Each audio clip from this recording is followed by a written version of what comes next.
United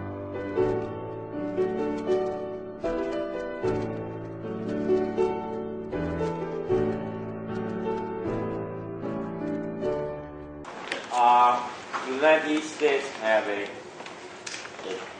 China policy, and as you elect as president of Taiwan, can you tell me your Taiwan policy for China and for United States? Second question, you elect as president of Taiwan, are you willing to, or you will declare Taiwan independent? Thank you. Right, my China policy. I thought I have repeated again and again in different contexts, but I don't mind saying it again. I think the most important priority in our China policy, I mean the DPPs and my China policy, is to maintain a peaceful and stable relationship, and which, in my view, serves the best interests of all parties concerned. So when I say all parties concerned, I mean Taiwan, China, the US, and other countries in Asia. So it serves the best interests of the region. And as a member of the region, I think both Taiwan and China have the responsibility, common responsibility and common interest to maintain a peaceful relationship.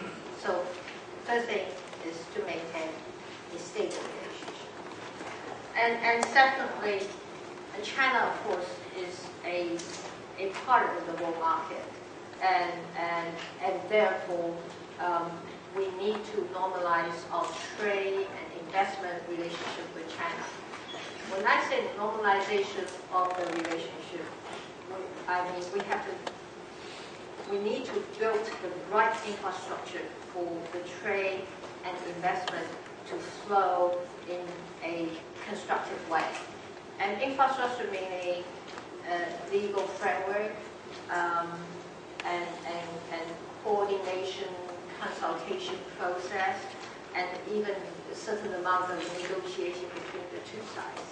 So, and a dispute settlement in case there are disputes. So things of that sort I call infrastructure. So continue to build the infrastructure is very important to facilitate normalization of trade and investment between the two places. And thirdly, of course, we like to see a balanced Asia in the sense that you have this emerging power, is already a power, a major power of China, and also the rest of Asia being smaller countries facing a big power. So you have this problem of the balancing of powers in Asia. So I think and in many people's view is a security issue, and that we like to see a collective effort in Asia to deal with the security issue there and maintain a balanced relationship between the members of that community. Thank you very much, Dr. Sun. I'm also from China, and I have a very simple question which hopefully is not interdisciplinary. Just out of curiosity, if China ever experiences a process of democratization like that of Taiwan, which took place more than 20 years ago, would that encourage or prompt Taiwanese people to identify more with China as a state and also with Chinese historical and cultural heritage, and will maybe in the future that help both sides of the Taiwan Strait to form a united, free and democratic nation or country? Thank you. Well, I think that is a positive view. Now, people in Taiwan seem to like the Americans and the Japanese better, according to some of the polls conducted recently. It's not we like Americans per se. After all, we have different cultures, speak different languages. But people feel closer to Americans than Japanese. Why? Because they are democracy. So the same applies to China. When China becomes a democracy, I think that people, Taiwanese people will feel more comfortable and may feel more at ease when we are with China. So I guess the important thing is that China would have to develop itself and share the universal values with others. And then this is what I call building commonalities. I mean, if we have enough commonalities, we would certainly be moving closer to each other. And my position is that the future relationship with China, I would like to leave it open. But I would like to leave all the options for the future open. But the determination is, the decision is for the Taiwanese people to make.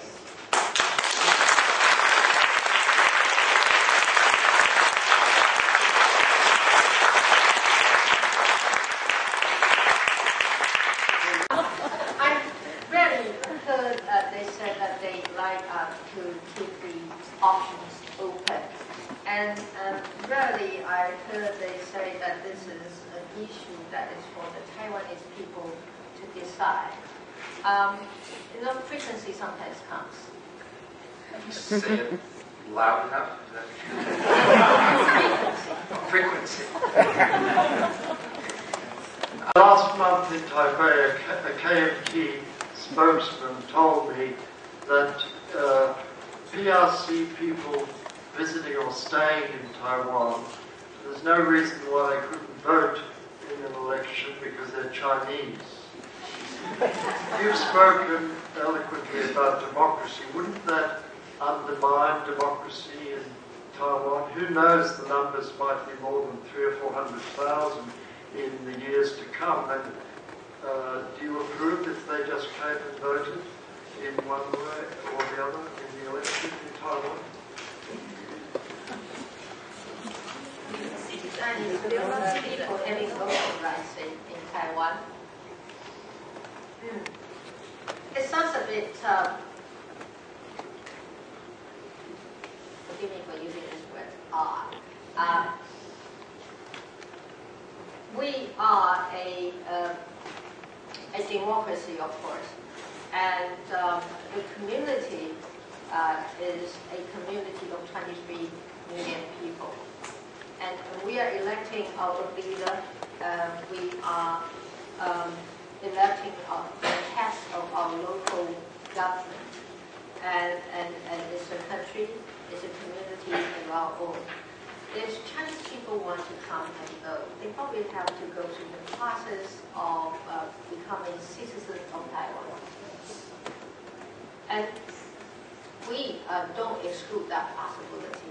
If they meet the requirements of the law, there's a possibility they become citizens of Taiwan. Then they will be entitled to vote.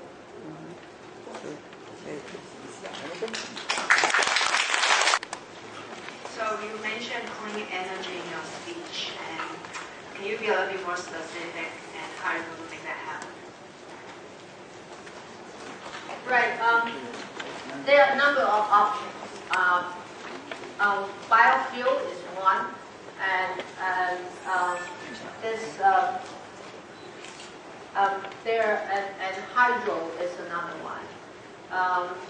Then you have solar power, and that is another one. So Taiwan is a place where if we build the right infrastructure, it's actually rather suited to develop biofuel and solar power, especially in the south. And my policy is that I want to make the south a center for developing alternative energy and also to build industries related to alternative energy, because you have good agriculture there and you have plenty of sunshine. So and also you have lovely cities where you can build model cities, green cities. So what I would like to do is to make the South the center for developing alternative energy industries, and that creates jobs too. And I visited Germany a few months ago, and I was told that the effort to create a new industry in this area, in clean energy area, will result in tens of thousands of new jobs. So I thought that this is a good area for us to move in. On the one hand, we would be able to develop alternative energy for ourselves, clean energy for ourselves, and reducing reliance on the traditional power supply. And at the same time, we're creating new industries for ourselves. So I'm a junior at the college here, and I had two questions. So the first question was, you said earlier how being a politician obviously is a very demanding job. So I guess when you were younger, what prompted you to become a politician? And I guess how has that image sort of shaped up as where you are now? And my second question, I guess, is more economically related. So as we know, the United States and both Taiwan, there's a lot of shifting of the manufacturing sector outside of the country, and a lot of jobs are being lost. I guess, and you talked about competitiveness in your speech, how you want to build that in Taiwan. So I was wondering if you could elaborate a little bit more about how you were going about building competitiveness. Thanks. Thank you. Thanks was said when I was younger.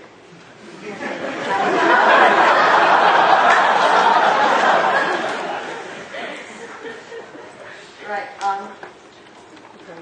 I didn't think about a career as a politician when I was young. No, I started as a professor. It's a good job.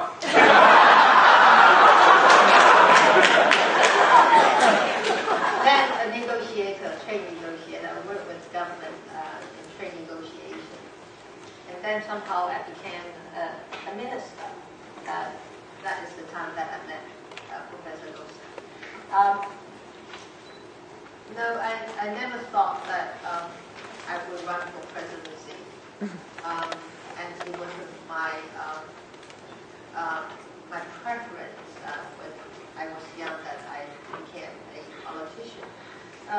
But sometimes becoming a politician is not something that you like it or you want it. It's a matter of responsibility in the sense that you have to take the responsibility when the responsibility comes to you.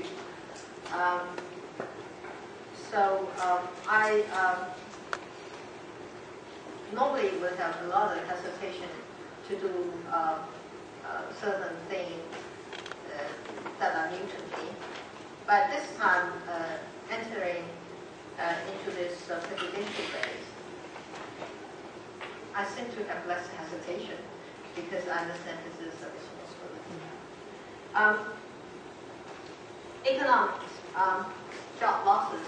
I think this is a common thing happening in more mature economy. I mean, even in the United States, you're suffering job losses as a result of outflow of manufacturing capabilities to other places. And this will continue because you have so many emerging economies providing less expensive labors for the manufacturing concerns. So unless if you continue to get yourself in the cost-based competition, soon you'll be losing out because cost-wise you just won't be able to meet the competition from the emerging economies. So it has to be innovation-based. And value-based competition for the more advanced economy because the labor cost of these advanced economies So, and then our advantage in Taiwan is that it's an open society. It's a democratic society. It is a multicultural society, and we have best education. Despite the fact people complain about it, but it's still best education. And we do have a good social structure and social order. And these are the necessary environment for a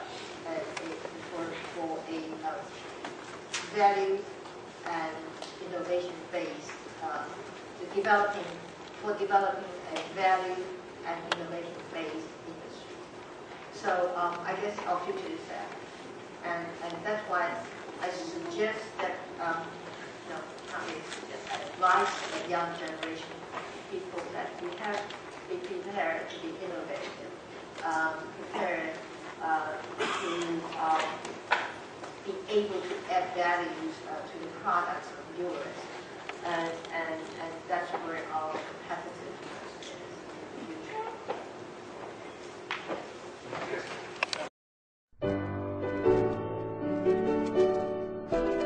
future.